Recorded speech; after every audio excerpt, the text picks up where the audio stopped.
Hello મિત્રો નમસ્કાર। બગદાણા મામલે નવીનભાઈ બાલદિયાને ન્યાય મળે કે ન મળે, પરંતુ આ મામલે મોટું રાજકારણ ખેલાઈ રહ્યું છે। શું બંધ બારણે રંધાઈ રહ્યું છે? શું આવનાર સમયમાં કોળી સમાજ માટે તળાજા, મહુવા કે રાજુલા પર મુશ્કેલી વધી શકે છે? શું હીરાભાઈ સોલંકીની રાજુલામાં 2027ની વિધાનસભાની ચૂંટણીમાં આ બગદાણા બબાલ છે એ મુશ્કેલી ઊભી કરી શકે છે? શા માટે આ મામલે રાજકારણ દેખાઈ રહ્યું છે? સામે ભલે હાસ્ય કલાકારનો દીકરો છે, સામે ભલે સામાન્ય એક પૂર્વ સરપંચ છે, પરંતુ ક્યાંક ને ક્યાંક આમાં રાજકીય રોટલા શેકાઈ રહ્યા છે, રાજકારણ ખેલાઈ રહ્યું છે। ચૂંટણી નજીક છે માટે આ રાજકારણ થઈ રહ્યું છે। વિગતવાર બગદાણા બબાલના જે અપડેટ છે, સાથે રાજુલા, મહુવા અને તળાજા બેઠક પર રાજકીય સમીકરણો અને શા માટે આ બગદાણા બબાલમાં છે રાજકારણ થઈ રહ્યું છે, એ દરેક વાતને આજના વિડીયોમાં વિગતે ચર્ચા કરવી છે। અમારી ચેનલમાં ભારતમાં અને ગુજરાતમાં જે બી ઘટનાઓ ઘટતું છે તેને સરળ ભાષામાં સમજાવતા હોય છે। આવા નવા વિડીયો જોવા માટે અમારી ચેનલને તમે સબસ્ક્રાઇબ કરી શકો છો। તમારું સબસ્ક્રાઇબ કરવું, તમારે એક લાઇક કરવી, તમારી એક સરસ મજાની કમેન્ટ કરવી, જેનાથી અમને આવા વિડીયો બનાવવા માટે પ્રોત્સાહન મળતું રહે। વિડીયોની શરૂઆત કરીએ। બગદાણા બબાલને લઈને મહિનો થવા આવશે, પરંતુ કોઈ નિર્ણય હજુ આવ્યો નથી। જે કોળી સમાજ માંગ કરી રહ્યું છે, જે કલાકારના દીકરાનું નામ FIR માં છે દાખલ થવું જોઈએ, એ મામલે કોળી સમાજ લડી રહ્યો છે। સામે કોઈ માયાભાઈ આહિર કે તેના પુત્ર જયરાજભાઈ આહિર કોઈ પ્રતિક્રિયા છે હજુ સુધી આવી નથી। આ મામલે કોળી સમાજના જે નેતાઓ આ વિવાદની શરૂઆતમાં જે એગ્રેસિવ હતા, થોડા નરમ પડ્યા હોય તેવું લાગી રહ્યું છે। સામે કોળી સમાજમાં આક્રોશ વધતો જ રહ્યો છે। આવેદન પણ હજુ આપવાના ચાલુ જ છે। મહુવામાં આવેદન પત્ર આપવામાં આવ્યું અને 8 થી 10 ભારતીય જનતા પાર્ટીના કાર્યકર્તાઓ જો ન્યાય નહીં મળે તો રાજીનામા પણ આપવાની તૈયારી દર્શાવી। એટલું જ નહીં, તાલુકા પંચાયત, જિલ્લા પંચાયત ના સદસ્યો પણ રાજીનામું આપશે। એટલું પણ નહીં, 50 થી વધારે સરપંચો પણ એના હોદ્દા પરથી રાજીનામા આપશે। કોળી સમાજ તરફથી સિમકીઓ ચાલુ છે। સામે સરકાર SIT ની રચના કરી અને SIT તપાસ કરી રહી છે। આ મામલે વધુમાં PI ડાંગર અને PI પટેલને સમન્સ પાઠવવામાં આવ્યું હતું, તો એ બંને હાજર થયા। લાંબા સમયગાળા સુધી છે આ બંનેની પૂછપરછ કરવામાં આવી અને વધુમાં 2 થી 3 યુવાનોને આ બબાલમાં છે, આ ઘટનામાં એટેક કરવામાં આવ્યા છે। શા માટે આ મામલો લંબાઈ રહ્યો છે? શું રંધાઈ રહ્યું છે? શા માટે જે નેતાઓ આ મામલે છે એગ્રેસિવ હતા એ હાલ નરમ પડ્યા છે? શું રાજકીય પ્રેશર છે? શું ઉપરથી દબાણ? શું ભીનું સકેલાવાની શક્યતા છે? શું કાસું કપાવાની શક્યતા છે? શા માટે આ દબાણ? શા માટે આ નરમ? અને શા માટે પક્ષાપક્ષી પણ થવાની શરૂઆત થઈ ચૂકી છે? તાજેતરમાં સ્થાનિક સ્વરાજ્યની ચૂંટણી છે આવી રહી, અને સ્થાનિક સ્વરાજ્યની ચૂંટણીમાં આ બબાલને લઈ અને પરિણામ છે એ પલટાય છે, પરિણામ વિપરીત આવે છે। હાલ જ્યાં ઘટના બની છે એ બગદાણા આસપાસના જે પણ તાલુકાઓ છે, તળાજા હોય, મહુવા હોય, સિહોર હોય, પાલીતાણા હોય, દરેક જગ્યા પર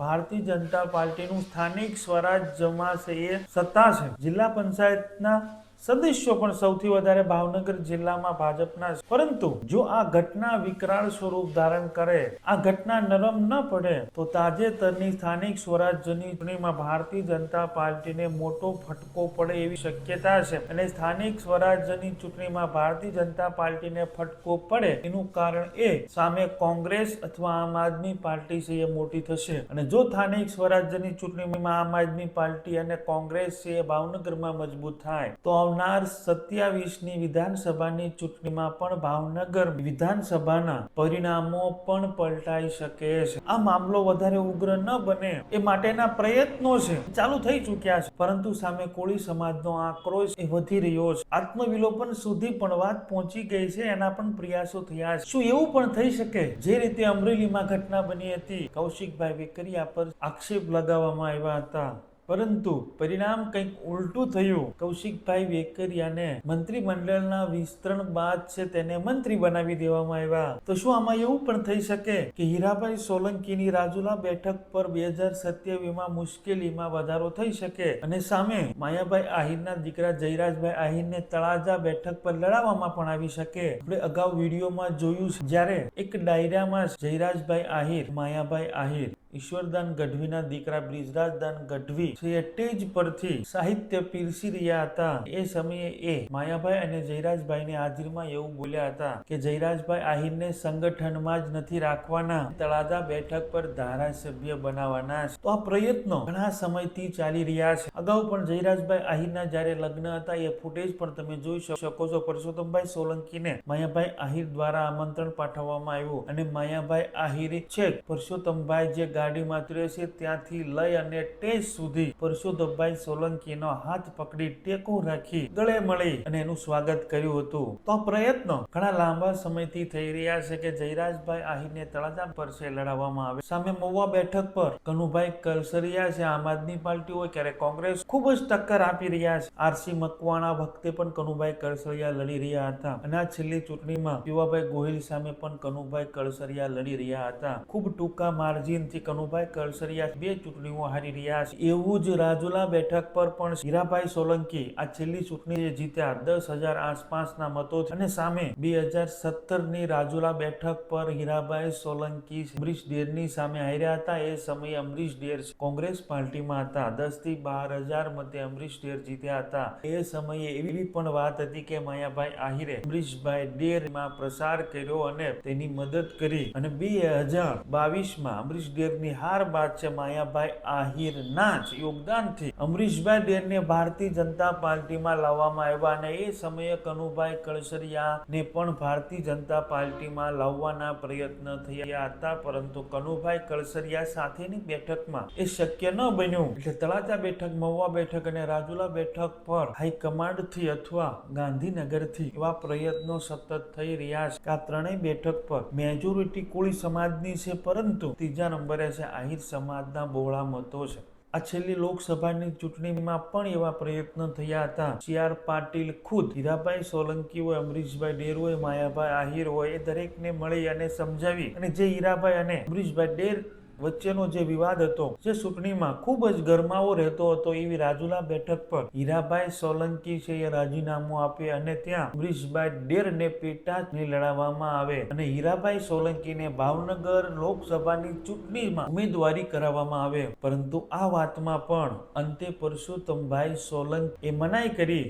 CR પાટીલ પરસોત્તમભાઈ સોલંકીને મળ્યા અને પરસોત્તમભાઈ સોલંકી એવું કહ્યું કે અમારો એક પણ ધારાસભ્ય ઓછો થશે નહીં. ભાવનગર બેઠક પર સતત છે ઘણા લાંબા સમયથી કોળી સમાજના ઉમેદવાર લોકસભા છે એ લડતા આવ્યા છે, પરંતુ જો રાજુલા બેઠક ખાલી કરવામાં આવે અને હીરાભાઈને ભાવનગરમાં સેટ કરવામાં આવે તો અમારા રાજુલા બેઠક પરથી એક અમારા સમાજનો ધારાસભ્ય ઓછો થશે એવું અમે થવા દેવા માંગતા નથી. એ ડીલ પણ બંધ રહી. આ દરેક સૂત્રો દ્વારા મળેલી માહિતી છે. આ રીતે સતત પ્રયત્ન થતા આવ્યા છે કે આ 3 બેઠકમાંથી કોઈ એક બેઠક છે આહિર સમાજને આપવામાં આવે. તળાજામાં જયરાજભાઈ આહિરના પ્રયત્ન થયા છે. મહુવામાં કનુભાઈ કલસરિયાને ટિકિટ આપી અને ભારતીય જનતા પાર્ટીમાં લઈ અને તેને જીતાડવાના પ્રયત્ન કરવામાં આવશે અને રાજુલા બેઠક પર પણ હવે ખરાખરીનો ખેલ 2027માં રહેશે, કેમ કે બંને જે ઉમેદવાર સામે લડી રહ્યા હતા એ બંને ઉમેદવાર એક પાર્ટીમાં આવ્યા છે. ભારતીય જનતા પાર્ટી કોને ટિકિટ આપે છે? હીરાભાઈ સોલંકીને મહુવા બેઠક પર લઈ લે છે. રાજુલા બેઠક પર અમરીશ ડેરને લડાવવામાં આવે છે.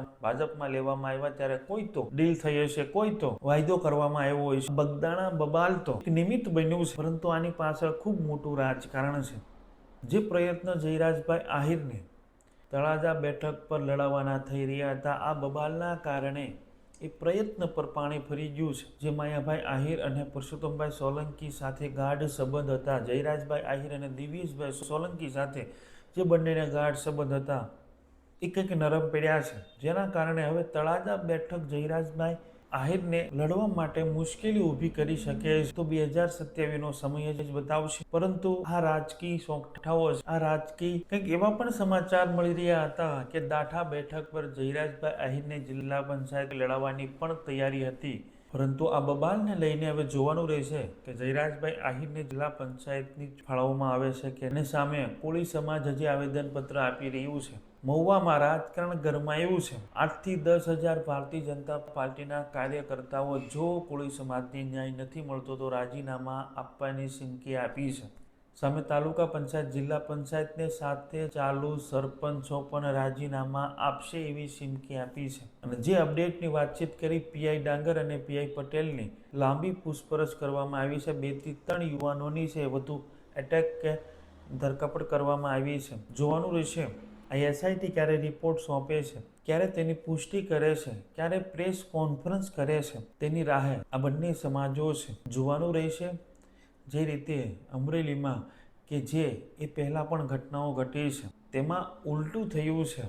કૌશિકભાઈ વેકરિયાનો વાળ પણ વાંકો ન થયો. સામે કૌશિકભાઈ વેકરિયાને મંત્રી બનાવવામાં આવ્યા તો શું જયરાજભાઈ આહિરને જે મૌન રહ્યા છે તેનું પરિણામ જિલ્લા પંચાયતની ચૂંટણીમાં અથવા 2027 વિધાનસભાની ચૂંટણીમાં મળશે? શું હીરાભાઈ સોલંકીએ સમાજ માટે જે અવાજ ઉઠાવ્યો અને મામલો પૂરા ગુજરાતમાં ફેલાયો, આ મામલાએ વિકરાળ સ્વરૂપ ધારણ કર્યું.